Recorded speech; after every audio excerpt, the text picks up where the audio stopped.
Hello everyone, welcome back to 3 News Now. It's Monday, August 10th. I'm Stephanie Haney. This is your afternoon update with the top headlines from WKYC.com and our WKYC app. I appreciate you being here with us today. The things we're going to talk about for you today are what Ohio has decided to do with President Donald Trump's unemployment benefits plan, how that's going to affect Ohioans who are receiving unemployment benefits, and how quickly you might be able to get that money.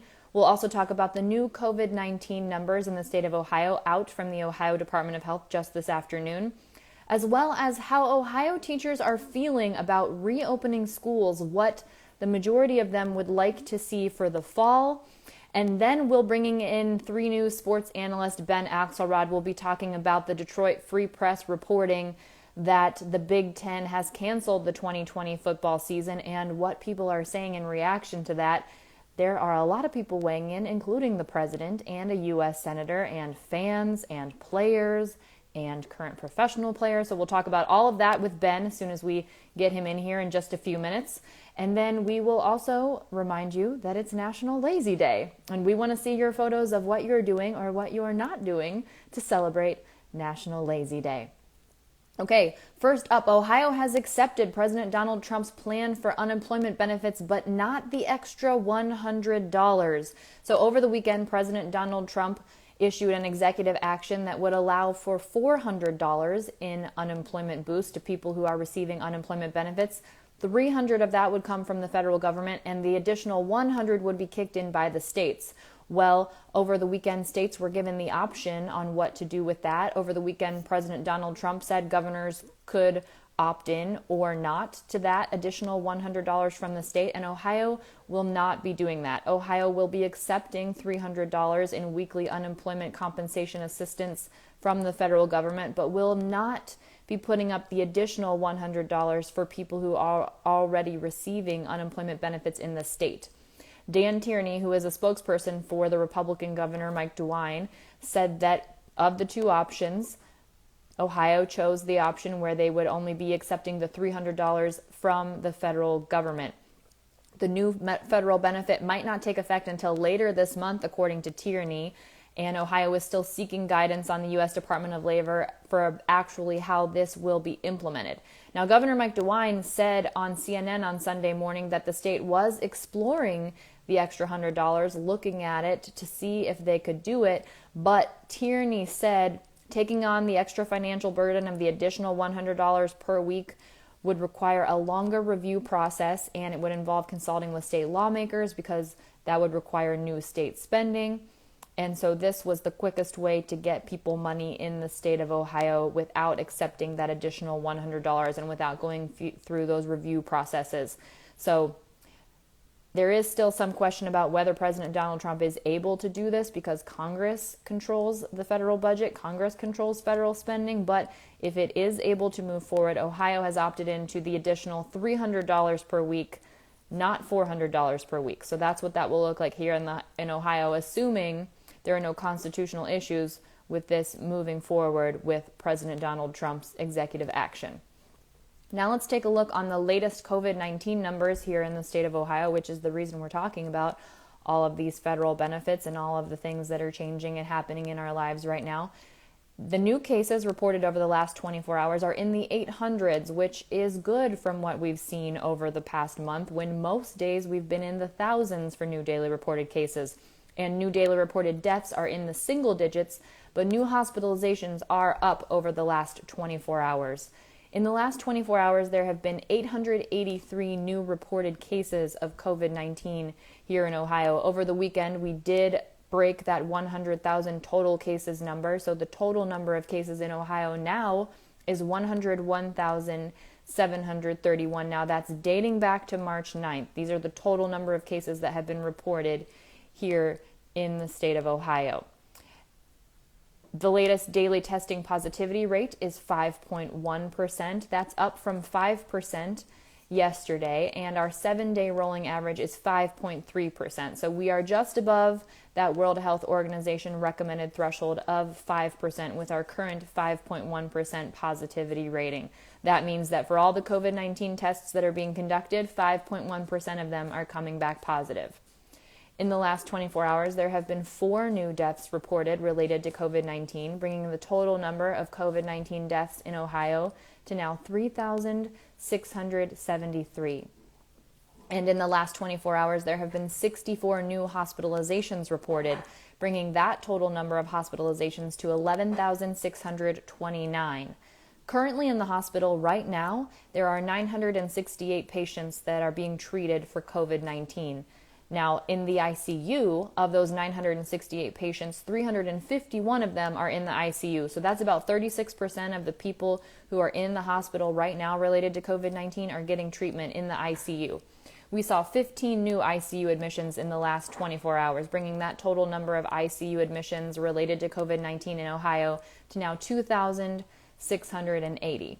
And when we look at our hospital bed occupancy throughout the state, we are currently at 70%. So that's a slight increase from yesterday. That's a 2% increase from yesterday. So that means that 30% of hospital beds are available for people who might need treatment for COVID-19 or anything else here in the state of Ohio. Let's take a quick look at the national and the global numbers. These numbers come from Johns Hopkins University. The U.S. has broken 5 million reported cases of COVID-19, and globally, we are almost at 20 million cases of COVID-19. The total number of reported cases of COVID-19 in the U.S. is now 5,063,770, and the total number of deaths related to COVID-19 is now 163,156. in the U.S. Globally, there are now 19,936,547 reported cases of COVID-19 and 732,467 reported deaths. Now, here in Ohio, there was a survey among teachers to see how they feel about physically reopening schools, and according to a new survey, most educators in the state of Ohio do not want to physically reopen schools. The Ohio Federation of Teachers released the results of this survey where they talked to educators who work in grades kindergarten through 12th grade.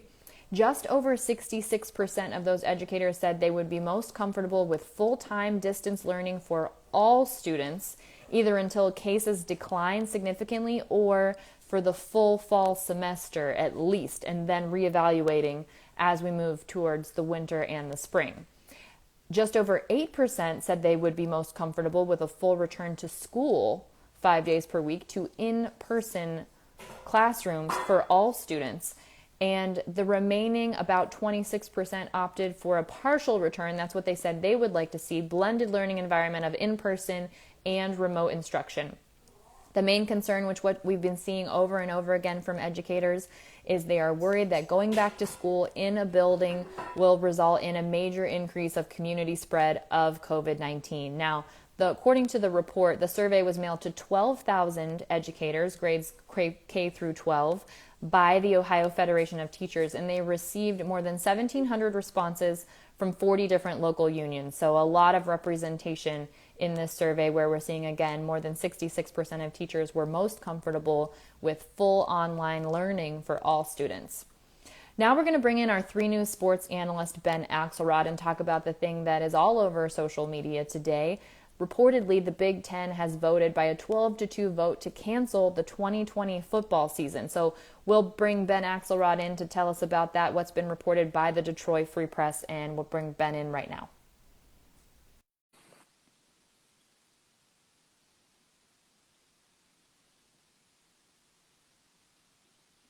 Hi, Ben. Thanks for joining us on 3 News Now today. Hey, thanks for having me, Stephanie. Well, this is definitely some shocking news that we weren't necessarily expecting to hear about Big Ten Sports Day. Maybe not completely unexpected, but what's going on with this vote that's been reported? Yeah, so this is something that it was always something that could have happened. If you look back at the way sports have trended with the coronavirus dating back to March when the sports world shut down and the NCAA tournament shut down, college sports was always going to have more hurdles to clear than pro sports because the players aren't paid professionals, because they aren't unionized, because they can't make CBA with the teams or with the schools. They're student athletes, or at least that's the title they're under. So there were always going to be hurdles. So as we moved forward toward the college football season, which is getting ready to kick off here in just 3 or 4 weeks, this was something that could have always popped up, but we really saw it ramp up over the weekend. The Mid-American Conference, which has a lot of schools here in Northeast Ohio and throughout the region, they delayed their season until the spring at least. And then there was news on Sunday of an emergency meeting between the Power Five conferences. That's the Big Ten, SEC, ACC, Big 12, and Pac-12. Them all meeting, and really the content of the meeting was that the Big Ten basically had decided that they're out, that they're ready to cancel the season, and they wanted the other Power Five conferences to join them because you want to do it in kind of solidified front and do it all together rather than each, there's benefits to doing it together rather than individually. So the Big Ten was really trying to get the ball rolling. Fast forward here to Monday morning, a report from the Detroit Free Press that the Big Ten has voted to cancel its season. A Big Ten spokesperson has denied that vote has taken place. But if you look at just the momentum of where all this is headed with college football, we're certainly at a breaking point as far as the college football season happening or not, at least in the Big Ten in 2020. And, as you said, it's been denied that the vote has actually happened, but we're hearing that the vote was 12-2. So that's pretty overwhelming if it did take place for the Big Ten to not, with the holdouts being Iowa and Nebraska. Mm-hmm. Yeah. And so that's something that's caught a lot of people's eyes because you look at Ohio State, a football power. I mean, one of the 2 or 3 biggest college football programs in the entire country. The idea that they would vote no to not move forward with the season. Other schools, Michigan, Penn State, Wisconsin, other college football powers. It's kind of mind blowing to think about these schools voting not to have football in 2020. But I think one thing, a lot of people look at this, especially sports fans, you look at it through the eyes of the athletic department. I think one thing that's not getting talked about is this is really a university issue, and these universities don't want to be responsible for if something does happen to one of the players and he's playing for their football program. That becomes a liability issue for those schools. And I think that's really at the core of all of this is the players, if they're going to play, they're going to need to sign some sort of waiver. And if they sign a waiver saying we're okay with the risks associated with this, well, that kind of blows up the entire idea of a student athlete and kind of admits that these students are held to a different standard than the rest of the student body. That opens the NCAA up to basically breaking its entire model, which is a much bigger story. So this is not as simple as, teams thinking it's not safe to play amid the coronavirus. We're seeing sports move forward amid the coronavirus in baseball and basketball and the NFL coming up here. It's really a public institute issue, and at the college level, these athletic departments are really just a drop in the bucket as far as the finances for higher education.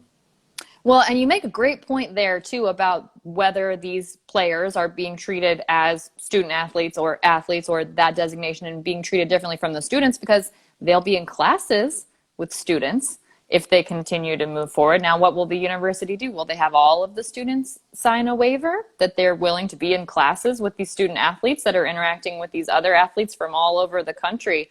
It's a very interesting proposition that you raised there. Oh, totally. And I mean, so you have the student athletes on campus. Can you tell them that they're not allowed to go to bars, that they're not allowed to go to parties?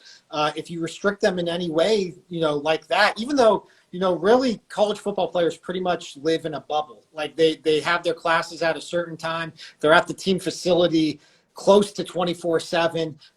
They already live in kind of a instituted bubble, but to put that in writing, to put it as a mandate rather than a strong suggestion, again, that just blows up the entire notion of what a student athlete is. And we've already been kind of heading toward that with, some of the legislation as far as name and likeness and players, being able to profit or moving to an Olympic model. But the fact that they didn't have this in place already and the fact that, the NCAA is still sticking by the student model or student athlete model, I think that's just going to be too too tough of a hurdle for these schools to get past at this point.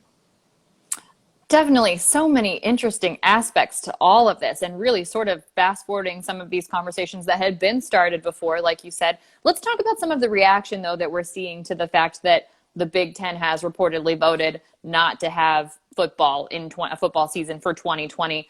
The president tweeted about it. He said, play college football, man of few words in that particular tweet. There's also a senator weighing in, and he made an interesting argument about what the schools actually know to be safer, but why they're making this choice. Yeah. So again, to me, it comes back to liability. And yeah, I mean, that point's been raised a handful of times. Is it's safer to be, like I said, in those isolated, football facility bubbles rather than to be out and among the student body.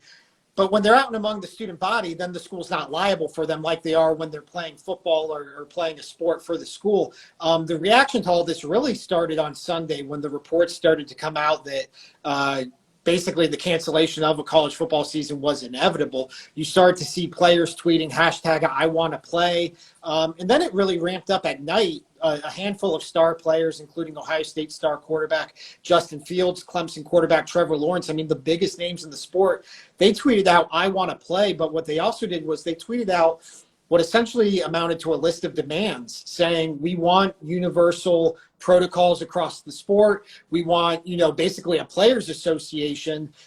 We want to play, but we want these things as well.